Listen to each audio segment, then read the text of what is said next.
Hi hello welcome to our YouTube channel. ఈ రోజు మనం టైమ్ లైన్స్, మల్టీవర్స్, అలాగే నాస్టాల్జియా బాంబులు, కేజీఎఫ్ లెవెల్ ఫ్యాన్ సర్వీస్ తో నిండి 2023లో రిలీజ్ అయిన ద ఫ్లాష్ మూవీ స్టోరీ ఒకసారి చూద్దాం.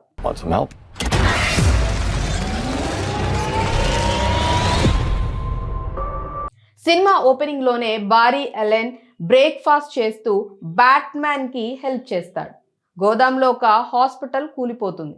భారీ సూపర్ స్పీడ్ తో బేబీస్ అందరినీ కాపాడతాడు. కానీ అతని మనసులో ఒక్కటే ఉంది, తన అమ్మని చంపిన కేసులో తన నాన్న హెన్రీ ఎలెన్ జైల్లో ఉన్నాడు.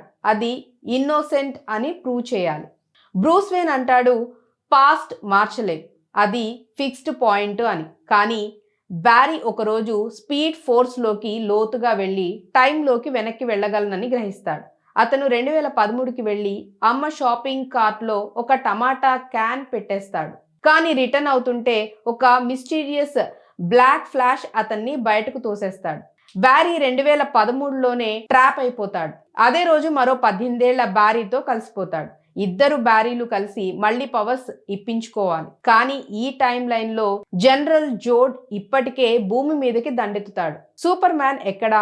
ఈ టైం లైన్ లో సూపర్ మ్యాన్ లేడు. బదులుగా రష్యాలో జైల్లో ఉన్నాక సన్నని long hair girl Kara Zor El అంటే సూపర్ గర్ల్ అన్నమాట. ఇక ఇద్దరు బ్యారీలు ప్లస్ బ్యాట్మెన్ టైం లైన్ లో మైకేల్ కీటన్ వర్షన్ బ్యాట్మెన్ కలిసి కారాని రెస్క్యూ చేస్తారు. Keaton Batman entry, you wanna get nuts, let's get nuts line తో థియేటర్ షేక్ అవుతుంది. ఇక ఫైనల్ బ్యాటిల్ డిజాస్టర్ లో Zod army versus Barrys Batman super girl. కానీ ఎన్నిసార్లు ఫైట్ చేసినా అందరూ చచ్చిపోతారు. బ్యారీ టైం లూప్ లో ఇరుక్కుపోతాడని చెప్పాలి. చివరికి ఒక బ్లాక్ సూట్ ఫ్లాష్ అక్కడ కనిపిస్తాడు.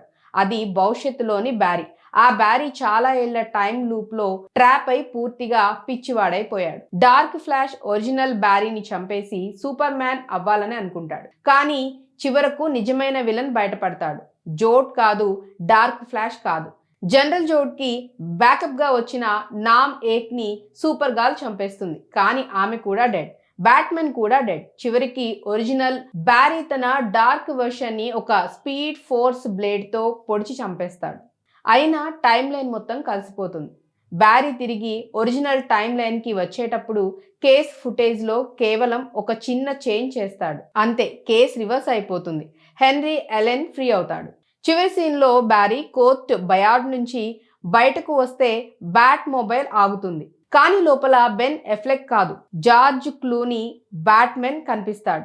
ఇక భారీ షాక్ తో ఎండ్ అవుతుంది. పోస్ట్ క్రెడిట్ లో బ్యారీ ఆక్వామ్యాన్ డ్రింక్ చేస్తూ ఉంటే ఆక్వామ్యాన్, నువ్వు మల్టీవర్స్ గురించి చెప్పావుగా, అది నిజమేనా అని అడుగుతాడు. బ్యారీ అవునని అంటాడు. సో మొత్తంగా ఇది ఫ్లాష్ మూవీ యొక్క ఫుల్ స్టోరీ. ఎలా అనిపించిందో కామెంట్స్ లో చెప్పండి. అలాగే రివ్యూ నచ్చినట్లయితే మా ఛానల్ని లైక్ చేయండి, షేర్ చేయండి, సబ్స్క్రైబ్ చేసుకోండి. మరొక అప్డేట్తో మళ్ళీ కలుద్దాం. బాయ్.